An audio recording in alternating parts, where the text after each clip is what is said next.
আসসালামু আলাইকুম ওয়া রাহমাতুল্লাহি ওয়া বারাকাতুহু। সম্মানিত দর্শক মণ্ডলী, নাস্তিক ইমরান বিন বশিরের জবাব পর্ব ৩। আজকে যে বিষয়ে গুরুত্বপূর্ণ আলোচনা হবে, আলোচ্য বিষয় হচ্ছে জাহান্নামে নিঃশ্বাসের কারণে কি শীত এবং গ্রীষ্মের তীব্রতা হয়। এ বিষয়ে তিনি অভিযোগ করেছেন। আসলে এই অভিযোগগুলো প্রত্যেকটা আহলে কোরআনরা মুনকির হাদিসের হাদিস অস্বীকার করে। তারা এই হাদিসকে বিজ্ঞানের সঙ্গে স্ববিরোধিতা দেখিয়ে মূলত এই অভিযোগগুলো করতে থাকে। তো ইমরান বিন বশির সাহেব তিনি এটা অ্যাথিজম তথা নাস্তিকতার মানদণ্ড থেকে দাঁড়িয়ে তিনি এই প্রশ্নগুলো করেছেন। যদি আমরা এগুলোর অ্যাথিজমের মোরালিটি দিয়ে আমরা এগুলো জবাব দিতে পারি, তো যাই হোক আমি সেগুলো আলোচনা করব না, খুব সংক্ষিপ্ত ছোট ছোট ভিডিও জবাব দেবো। চলুন তার আগে তার অভিযোগটা আমরা আগে শুনে আসি।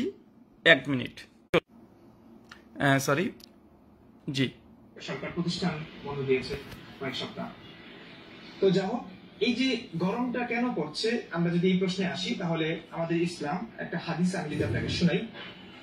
রাসূলুল্লাহ সাল্লাল্লাহু আলাইহি ওয়াসাল্লাম ইরশাদ করেছেন, জাহান্নাম তার রবের কাছে অভিযোগ করে বলে, হে রব, আমার এক অংশ অন্য অংশকে খেয়ে ফেলেছে।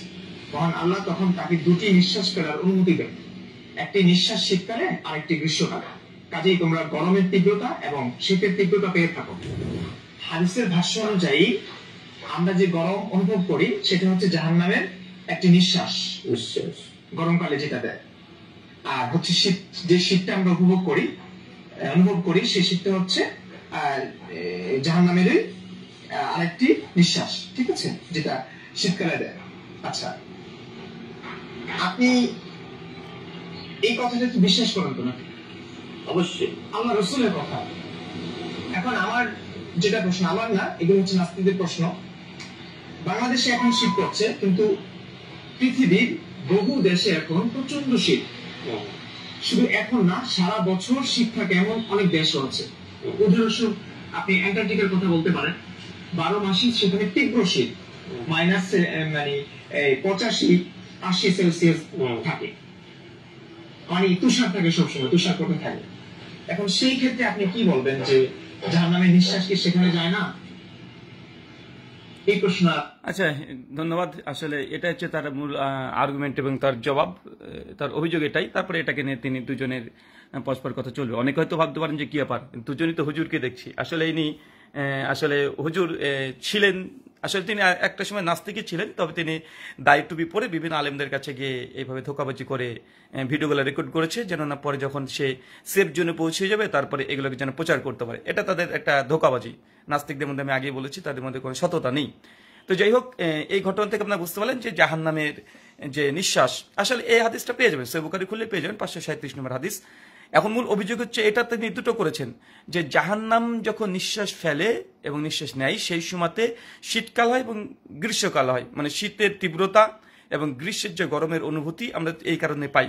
তাই তার অভিযোগ হচ্ছে এটা তাহলে তো একেটে টাইম, যেন আমাদের এখন ভারত, বাংলাদেশ, পাকিস্তান বা সাগির সাবকন্টিনেন্টে এখন কি গ্রীষ্মকাল, এখন দেখা যাচ্ছে আমেরিকার দিকে এখন ঠান্ডা শীতকাল, তাহলে তো এই হাদিসের বিরোধী হয়ে গেল। প্রথম কথা হচ্ছে এটা যে হাদিসের কোনো জায়গাতে লেখা হয়নি যে শীত এবং গ্রীষ্মকাল এটা হয় জাহান্নামের আগুনের কারণে। চলেন আপনাকে হাদিসটা আমি সংক্ষিপ্ত দেখিয়ে আসি। আসলে তারা হাদিসটা পরে কিভাবে আমরা বুঝি না, চলেন হাদিসটা দেখেলেই আপনারা বুঝতে পারবেন। আমি এই হাদিসটা আপনাদের সামনে নিয়ে আসছি এক ঝলক। জি, এখানে কি আছে দেখেন, সহিহ বুখারী 537 নম্বর হাদিস। জাহান্নাম প্রতিপালকের নিকটে নালিশ করেছিল যে, হে আমার প্রতিপালক, দহনের প্রচন্ডতায় আমার এক অংশ আর এক অংশকে গ্রাস করে ফেলছে। ফলে আল্লাহ তাআলা দুটো শ্বাস ফেলার অনুমতি দিলেন, একটি শীতকালে আর একটি গ্রীষ্মকালে। আর সেই দুটি হলো তোমরা শীতকালে যে প্রচন্ড উত্তাপ এবং শীতকাল যে প্রচন্ড ঠান্ডা অনুভব করো। তারপরে এখানে ভালো করে নোট করে দেখেন যে আল্লাহ সুবহানাহু ওয়া তাআলা জাহান্নামকে দুটো নিঃশ্বাসের অনুমতি দিলেন, একটা সে শীতকালে ফেলবে, একটা গরমকালে ফেলবে। শীতকালে ফেলার কারণে শীতের প্রচন্ড যে ঠান্ডার অনুভূতি, আর গরমের ফেলার কারণে গরমের তীব্রতা। তার মানে হাদিস থেকে বোঝা যাচ্ছে যে শীত এবং গ্রীষ্মকাল এটা আগে থেকে হতো, কিন্তু এখন গরমের মাঝে দেখি প্রচন্ড গরম আসছে, মানে শীত গ্রীষ্ম হাদিস দ্বারা প্রমাণিত, হাদিস থেকে যে শীত এবং গরম এর দুটো আগে থেকে ছিল। এখন আল্লাহ সুবহানাহু ওয়া তাআলা তারপরে জাহান্নামকে বলে তোমরা শীতকাল এবং গরমকালে, মানে আগে থেকে শীতকাল গরমকাল প্রেজেন্ট, এরপরে শীতকালে একটা শ্বাস ফেলবে, গরমকালে একটা শ্বাস ফেলবে। তার ফলে শীতকালে প্রচন্ড ঠান্ডা পড়ছে, এটা কেন? সেই জাহান্নামের জাহান্নামের শ্বাস ফেলার কারণে। গরমের মাঝে প্রচন্ড গরম, যেন আমাদের ভারত, বাংলাদেশ, পাকিস্তান এখন 50 ডিগ্রি তাপমাত্রা চলে আসছে। তো এগুলো কি প্রচন্ড গরম কেন? এটা জাহান্নামের শ্বাস ফেলার কারণে। মানে শীত গরম আগে থেকে ছিল, কিন্তু এর তীব্রতা মানে টেম্পারেচার বৃদ্ধি পাওয়ার কারণ এখানে হাদিস উল্লেখ করা হয়েছে। মোটো এই হাদিসে এই কথা বলছে না যে শীত এবং গরম হয় জাহান্নামে নিঃশ্বাসের কারণে, না, এই হাদিস দ্বারা প্রমাণিত নয়, বরং এটা মানে গরম তো গরমকাল আগে থেকে আছে, শীত তো শীতকাল আগে থেকে আছে, সৃষ্টির প্রথম দিন থেকে আল্লাহ সৃষ্টি এভাবে করেছে। কিন্তু শীতের যে তীব্রতা মাঝে মধ্যে বেড়ে যায়, প্রচন্ড ঠান্ডা হয়ে যায়, কেন? জাহান্নামের শ্বাসের কারণে। আর গরমের প্রচন্ড ঠান্ডা গরম হচ্ছে কেন? এটা জাহান্নামের শ্বাস ফেলার কারণে। তো এই তীব্রতা টেম্পারেচারের কথা বলা হয়েছে, তো নাস্তিকরা এটাই বুঝে না। দ্বিতীয়ত বিষয় দেখেন, এখানে বলছে তাই একই সময় আন্টার্কটিকাতে তো ঠান্ডা পড়ছে, ভারত মহাসাগর পাকিস্তানে তো গরম পড়ছে, তাই জাহান্নামের শ্বাস কি সেখানে পৌঁছায় না? এটাকে বলে উদুর পিণ্ডি বুদুর ঘাড়ি দেওয়া। এখন আমরা সকলে জানি বর্ষাকালে বৃষ্টি হয়। এখন বর্ষাকালে বৃষ্টি হয় কোথায়? উত্তর গোলার্ধ হবে, দক্ষিণ গোলার্ধ হবে নাকি? তা তো হবে না।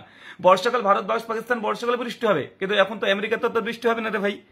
তাই এটা মানে এটা সাইন্টিফিক আলোচনা, এটা আমি আলাদার দিকে যাচ্ছি। তাই বর্ষাকালে বৃষ্টি হয় মানেই যে বর্ষাকালে প্রত্যেক সময়তে সব সময়তে 24 ঘন্টা বর্ষা মানে বৃষ্টি হবে, এরকম কেউ যদি দাবি করে এটাকে বলা হয় মানে কিলিয়ে কাঁঠাল পাকানো। তাই এগুলো মানে ফালতু অভিযোগ, মানে আল্লাহ সুবহানাহু ওয়া তাআলার এই হাদিস স্পষ্ট। তৃতীয়ত বিষয় দেখেন, তাহলে এখন অনেকে বলতে পারে যে ভাই এটা কি যৌক্তিক যে জাহান্নামের, বুঝলাম জাহান্নামের শ্বাসের কারণে গরমের তীব্রতা বাড়ছে, তো জাহান্নামের শ্বাসের সঙ্গে এটা কি? দেখেন, এটা হচ্ছে ধর্মীয় একটি ব্যাখ্যা, এটা যে সায়েন্টিফিক ব্যাখ্যা নিতে চান তাহলে আপনি এটার সঙ্গে গুলে ফেলবেন। আমি একটা কথা আপনাকে বলি, দেখেন সমস্ত কিছু যখন আপনি দেখবেন কারণ দুটো হয়। অনেক হিন্দু দাদারা এই হাদিসটা এখানে সমালোচনা করছে। আরে ভাই, আপনারা গীতা একবার পড়ে দেখবেন, 3য় অধ্যায় 14 নম্বর শ্লোক, শ্রীকৃষ্ণের সঙ্গে বলছেন যে বৃষ্টি হয় যজ্ঞের কারণে, যজ্ঞের কারণে বৃষ্টি হয়, কোন সায়েন্স বিজ্ঞান দ্বারা ব্যাখ্যা করা যায়? তাই হিন্দু সনাতনী দাদারা বেশি লাফালাফি আপনারা করিয়েন না। নাস্তিকদের সঙ্গে আমাদের দ্বন্দ্ব চলছে, আমাদের পরে ছেড়ে দেন। বেশি আপনারা যদি এর মধ্যে চলে আসেন এই কমেন্টের মধ্যে এসে যে কোরআনের অবৈজ্ঞানিক কথা, মোহাম্মদ সাল্লাল্লাহু আলাইহি ওয়াসাল্লাম নবী না, হিন্দুরা সেখানে খোঁচাখুচি শুরু করেছে। যদি আপনারা খোঁচাখুচি করেন, আমরা কিন্তু এই গীতা বা বিদাস থেকে এই বিজ্ঞান সায়েন্স খুব ভালো করে বের করে দিতে পারবো। তাই গীতার 3য় অধ্যায় 14 নম্বর শ্লোকে বলা হয়েছে কোথায় যে যজ্ঞের কারণে বৃষ্টি হয়। ভাই, পৃথিবীর কোন বিজ্ঞানের কথা বলেছে রে ভাই? হ্যাঁ, তখন বলবে এটা মেটাফরিক্যালি, এটা মেটাফরিক্যাল আধ্যাত্মিক ব্যাপার। আরে ভাই, আমাদের এটা আধ্যাত্মিক ব্যাপার, তুমি মাঝখানে আসো না। মাঝখানে নাস্তিক আছে, নাস্তিকের সঙ্গে আমাদেরকে কথা বলতে দাও। তারা ফিল্ড আমাদের সঙ্গে মোকাবিলা করছে, তাদেরকে আমরা ঠিক সঠিকভাবে জবাব দিতে পারবো এবং মানে ইলমি মানে জ্ঞান ভিত্তিক, তাদেরকে বুদ্ধিভিত্তিক লড়াই করে তাকে মাঠের সঙ্গে পিছিয়ে দিতে পারি। তাই মাঝখানে হিন্দু সনাতনী দাদারা এর মধ্যে আপনারা আসেন না। আর আসলে কিন্তু আমাদেরকে নতুন করে আপনাদের বেদ গীতা এগুলো খুলতে হবে, আর খুললে তো মহা মুসিবতের মধ্যে পড়ে যাবেন। তাই এখানে মাঝখানে আপনারা আসেন না। মজা নিতে আমরা মজা দিতে পারি। তো চলে, তার মানে দেখেন যে জাহান্নামের শ্বাসের কারণে শীতের তীব্রতা বাড়ছে, শীতকাল হচ্ছে না, শীতের তীব্রতা বাড়ছে।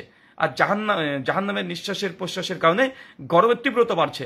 এখন এটার সঙ্গে সায়েন্সের লিঙ্ক কি? দেখেন, আমরা অনেকের সময় এখন দেখছি না, এখন বলছে গাছ লাগান, মানে এত যে গরম হচ্ছে কেন? বলছে এত গরম হচ্ছে, গরম থেকে বাঁচবেন কিভাবে? তো কি বলছে মানুষ সকলে? আমাদেরকে সাধারণ মানুষ শিক্ষা দিচ্ছে যে না, এখন এই সময়তে আপনারা গাছ লাগান, তাহলে প্রকৃতির ভারসাম্য রক্ষা থাকবে, তাহলে এত আর গরম আর পড়বে না। আসলে এটা কি কোনো কারণ? কারণ দুটো হয়, একটা প্রত্যক্ষ কারণ, একটা পরোক্ষ কারণ।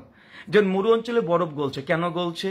এখন মরু অঞ্চলে বরফ গলার কারণ হচ্ছে সায়েন্টিফিক একটা আলাদা ব্যাখ্যা আছে।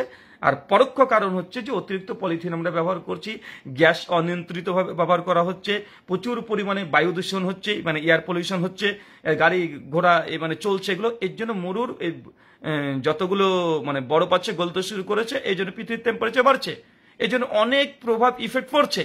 কিন্তু এখন আমাদেরকে সাধারণ মানুষটা কি বলা হয়, এই বেশি বেশি গাছ লাগান, আপনারা পলিথিন বেশি ব্যবহার করবেন না, এগুলো করলে এই কারণ হয়। কিন্তু এটা তো প্রত্যক্ষ কারণ নয়, এটা হচ্ছে পরোক্ষ কারণ। একটা হচ্ছে প্রত্যক্ষ কারণ, ডিরেক্ট প্রত্যক্ষ কারণ, পরোক্ষ কারণের মধ্যে পার্থক্য আছে। তো আপনাদেরকে এটা বুঝতে হবে যে মানে মরু বরফগুলোর মূল প্রত্যক্ষ কারণ কি? ওজোন স্তরের ক্ষয়। এখন ওজোন স্তরের ক্ষয়ের কারণ কি? এই অতিরিক্ত পলিথিন ব্যবহার করা, অতিরিক্ত গ্যাস ব্যবহার করা, কারণটা পরোক্ষ কারণ। ঠিক হাদিসে আল্লাহ নবী আলাইহিস সালাম যেগুলো সায়েন্টিফিক কারণ আছে যে গরম তীব্রতা বাড়ছে কেন, কারণ উত্তর গোলার্ধে 23 ডিগ্রি সূর্যর কাছাকাছি ঘুরে গেছে, ঠিক আছে, ইসলাম এটাকে ডিনাই করে না, কিন্তু পরোক্ষ একটা কারণ যে জাহান্নামের একটা শ্বাস, যেন পরোক্ষ কারণে পলিথিন ব্যবহার করার কারণে এই জিনিসগুলো ঘটছে। দাঁড়াই, এটা আধ্যাত্মিক বিষয়, মেটাফরিক্যালি একটা অ্যান্সার সবার কাছে থাকে, আমরা জবাব এভাবে দিতে পারি। কিন্তু ইসলাম যে বৈজ্ঞানিক যে থিওরি যে উত্তর গোলার্ধে 23 ডিগ্রি 37 ডিগ্রি হওয়ার কারণে অতিরিক্ত গরম, এটাকে ডিনাই করেনি। তাই আপনাদেরকে এতটুকু বোঝানোর চেষ্টা করলাম যে হাদিস দ্বারা একথা প্রমাণিত নয় যে জাহান্নাম নিঃশ্বাস ফেলার কারণেই শীতকাল হয়, জাহান্নাম নিঃশ্বাস নেওয়ার কারণেই গ্রীষ্মকাল হয়, একথা নাই। এখানে তীব্রতা, টেম্পারেচার, শীতকাল আগে থেকে মজুদ ছিল, গরমকাল আগে থেকে মজুদ ছিল, কিন্তু মাঝে মধ্যে গরম হয়ে যায় বেশি, মাঝে মধ্যে শীত বেশি বেড়ে যায়। কেন? জাহান্নামের শ্বাস নিঃশ্বাস ফেলার কারণে। এটা হচ্ছে পরোক্ষ কারণ। প্রত্যক্ষ কারণ কি? প্রত্যক্ষ সায়েন্টিফিক যে কারণগুলো আছে আলহামদুলিল্লাহ আমরা উসনে একমত, আমরা ডিনাই করি না। তো এটাকে বোঝার চেষ্টা করেন। যাই হোক, নাস্তিকদের আসলে ঘেলুতে কি আছে আমরা বুঝি না। চলেন পরবর্তী সময় আবারও দেখা হবে। ধন্যবাদ সকলকে। ওমা আলাইনা ইল্লা